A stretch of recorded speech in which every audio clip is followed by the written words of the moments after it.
napęd bezobsługowym paskiem zębatym Gates, kierunkowskazy oraz potężna lampa z doświetlaniem zakrętów. Łatwo wyjmowana bateria 500 lub 625 Wh. Bardzo cichy, mało popularny w Polsce silnik Bosch PX. Sztyca z amortyzacją oraz super wygodna pozycja za kierownicą. To rower tylko dla dorosłych. Ale jeżeli masz 17 lat, to też możesz obejrzeć to wideo, bo dzięki niemu będziesz w stanie pomóc swoim rodzicom w zakupie e-bike'a do rekreacji. Zapraszam na recenzję roweru AEB 990 Pro niemieckiej marki Velo de Ville. Wideo jest podzielone na 3 części. Dokładne omówienie konstrukcji roweru i podzespołów, wrażenia z jazdy i na koniec podsumowanie.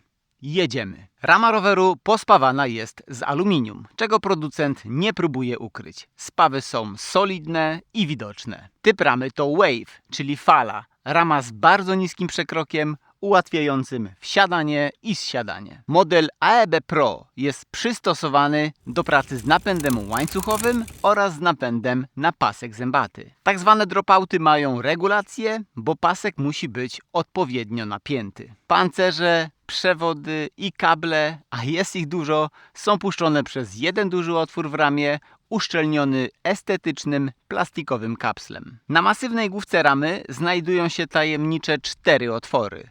Służą one do ewentualnego montażu przedniego bagażnika. Możesz sobie go zamówić w konfiguratorze Velo de Ville. Prostokątne przetłoczenia profili nadają ramie fajny, industrialny look. Logo firmy, litera V, sprawia, że masz wrażenie, że rower się do ciebie uśmiecha i zaprasza ciebie na przejażdżkę. Powłoka lakiernicza jest wysokiej jakości. Lakiery w rowerach Velo de Ville są grube, twarde, odporne na zarysowania i bardzo starannie położone w fabryce w Niemczech. Konfigurując rower, masz możliwość wyboru silnika. Polak zwykle wybierze mocnego CX-a, a Niemiec często wybierze tańszego, słabszego, ale cichszego PX-a. Bosch PX to silnik dedykowany do rowerów rekreacyjnych. Oferuje 90 Nm momentu obrotowego, 700 W mocy maksymalnej, ale co najważniejsze, jest dużo cichszy podczas pracy od CX-a. Wynika to z jego konstrukcji. Stalowe koła zębate są tak dobrane, aby wirnik silnika elektrycznego mógł kręcić się z dużo niższą prędkością. Mniejsze obroty, cichszy silnik. Silnik ma bardzo prostą budowę, z korbami zawsze połączonymi z zębatką napędową. Podczas jazdy po nierównościach trochę grzechocze. W odczuciach jest zdecydowanie słabszy niż CX, ale też mocniejszy niż najlżejszy w ofercie Boscha 2-kilogramowy SX. Reasumując, do roweru rekreacyjnego taki PX sprawdza się doskonale i spokojnie radzi sobie z pokonywaniem wzniesień na trasie Velo-Czorsztyn wokół jeziora Czorsztyńskiego. W konfiguratorze możesz wybrać baterię Bosch PowerTube 500 lub 625 Wh. Ja w rowerze testowym mam tą mniejszą. Przejechałem z łatwością całą trasę Velo-Czorsztyn na najmocniejszym trybie turbo. Wszystkie suwaki w aplikacji ustawione miałem na maksa. Zrobiłem niestandardowy, dłuższy dystans, bo startowałem i kończyłem przy dolnej stacji wyciągu na górę w Jar. Bateria jest zabezpieczona w ramie za pomocą zamka na klucz. Ten sam klucz używamy do blokady tylnego koła marki Abus. Praktyczne rozwiązanie. Baterię możemy ładować poza rowerem lub zainstalowaną w ramie. Port ładowania jest umieszczony wysoko, w wygodnym miejscu, chroni go prosta, plastikowa klapka. Czy ta guma wytrzyma długie lata otwierania i zamykania? Nie wiem. Chyba wolałbym tu widzieć klapkę ze sprężynką zamocowaną na zawiasie. Wspomniany bagażnik przedni ma miejsce na zamontowanie range extendera, który nazywa się PowerMore 250. Podłączamy go do portu ładowania. Napęd roweru poprzez koła zębate i pasek marki Gates to wspaniałe rozwiązanie. Nie trzeba tego smarować, jest zdecydowanie bardziej żywotny niż łańcuch, wygląda świetnie i jest bardzo cichy podczas pracy. Pamiętaj, że komponenty Gates nie są tanie, ale służą bezobsługowo przez bardzo długi czas. Tylna piasta to dedykowany do rowerów elektrycznych 5-biegowy Nexus od Shimano. Działa wspaniale. Biegi na wyższe, czyli podczas przyspieszania, może zmieniać pod pełnym obciążeniem, wchodzą jak nóż w masło. Podczas redukcji powinniśmy odpuszczać lekko nacisk na pedały. Obrotowa manetka jest bardzo wygodna i pracuje z przyjemnym, wyczuwalnym klikiem. Biegi możemy też zmieniać na postoju. Niby jest ich tylko 5, ale jak dla mnie to liczba wystarczająca. Jak w aucie, niski bieg, wolna jazda, wysoki bieg, duże prędkości. Zawsze wiemy, na jakim biegu jedziemy, bo manetka ma duże, czytelne okienko. Piasta Shimano Nexus? Jestem jej wielkim fanem. Do roweru rekreacyjnego sztos. Koła w rowerze mają średnicę 28 cali. Obręcze oczywiście są aluminiowe, a na nich założone są opony Continental Contact Urban. Dedykowane do elektryków. Ich szerokość 2 cale, czyli trochę ponad 5 cm. Dobre opony. Są bardzo ciche, komfortowe oraz dają poczucie bezpieczeństwa podczas pokonywania zakrętów. Posiadają bardzo subtelny bieżnik i z daleka widać, że dedykowane są do jazdy po asfalcie. Idealnie pasują do tego typu roweru.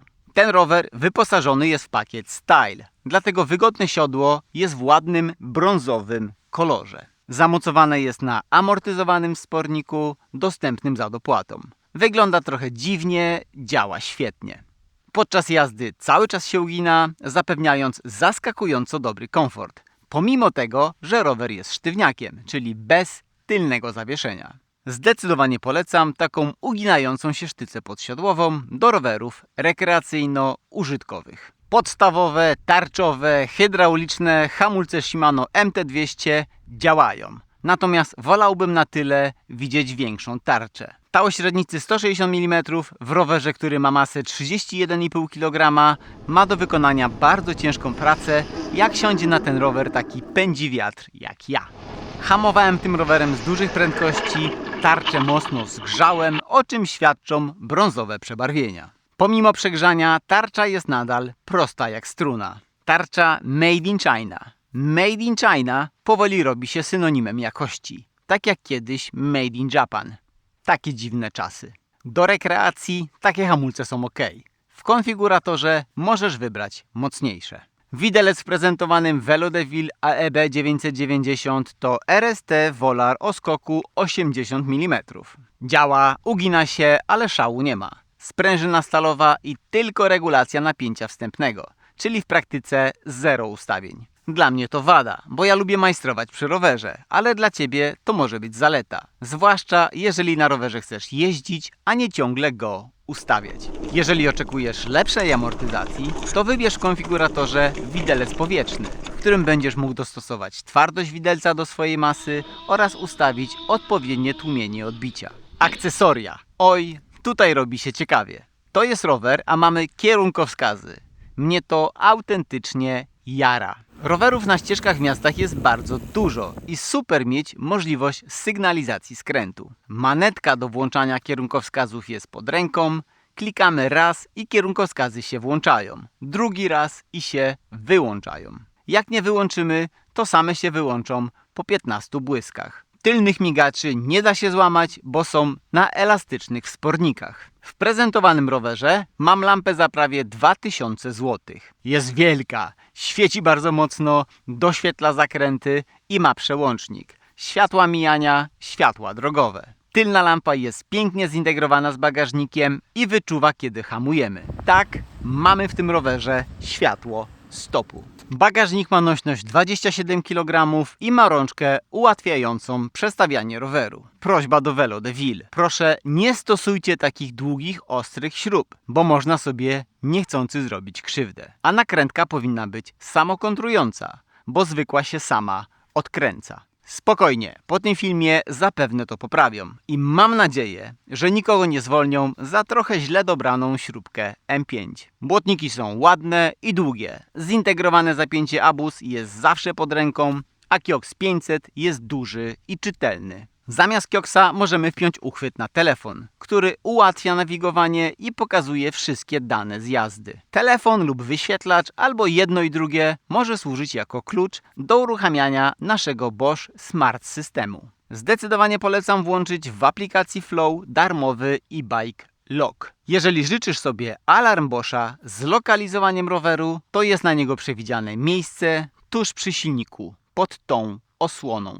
Wrażenia z jazdy. Zacznijmy od podjazdów. Jest to rower ze wspomaganiem elektrycznym, więc wzniesienia pokonujemy z uśmiechem na twarzy. Centralnie zamontowany silnik wyczuwa naszą kadencję oraz siłę nacisku na pedały i na podstawie tych danych w bardzo płynny sposób dobiera wspomaganie. Oczywiście do wyboru mamy wiele trybów wspomagania, a każdy z nich możemy indywidualnie konfigurować w miarę naszych potrzeb. Trasę Welo-Czorsztyn przejechałem na turbo, bo musiałem uciekać przed zapowiadanymi burzami. A jak się jeździ tym rowerem po płaskim? Przede wszystkim bardzo komfortowo, z racji wygodnej pozycji za kierownicą.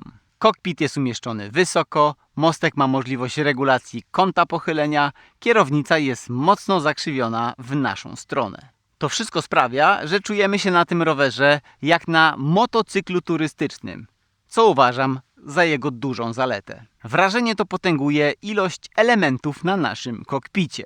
Klamki hamulców, kierunkowskazy, dzwonek, kontroler systemu, wyświetlacz, przełącznik świateł, manetka zmiany biegów. Brakuje mi tylko lusterek wstecznych. Czy jest minimalistycznie? Oj nie! W tej konfiguracji jest na bogato, ale swoją maszynę możesz sobie skonfigurować tak, jak sobie tego życzysz. A jak jest na zjazdach? Nie polecam tym rowerem zjeżdżać tras enduro.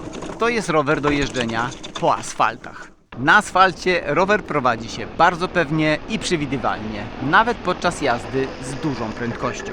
Wspomniane opony Continental mają dużą przyczepność i można pocisnąć po zakrętach. Z racji minimalistycznego bieżnika rower toczy się bardzo cicho po asfalcie. To dla mnie nowość, bo na co dzień jeżdżę rowerami enduro z oponami terenowymi, które dosłownie huczą podczas jazdy po asfalcie. Velo de Ville AEB 990 Pro jest cichutko.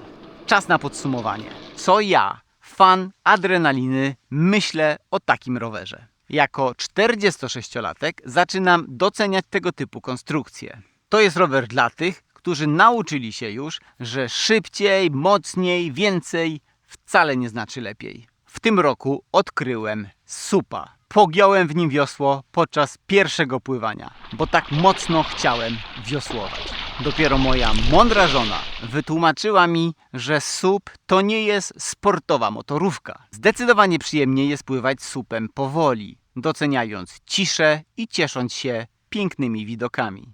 I tak właśnie można jeździć, a może powinno się jeździć na tym rowerze. Powoli, majestatycznie, po cichu, bez pośpiechu, bo jest to maszyna uniwersalna do spokojnej jazdy po równych nawierzchniach. Bardzo stylowy rower, dobry dla kobiety i dla mężczyzny. Możesz taki rower używać na co dzień, do załatwiania spraw w mieście, a w weekend zabrać go na przyjemną przejażdżkę. Ten rower był w moich rękach bardzo krótko, ale będę go wybitnie dobrze wspominał. Nie dziwię się, że model AEB 990 jest najlepiej sprzedającym się modelem z oferty tego producenta. Link do konfiguratora rowerów Velo de Ville znajdziesz w opisie mojego filmu. Dziękuję Ci bardzo za Twoją uwagę i do widzenia. Spokojnego życia życzę. Z prądem, hej! Dobra, trzeba zwijać to wszystko, bo słyszę, że Baca idzie z tymi swoimi łowcami i psami.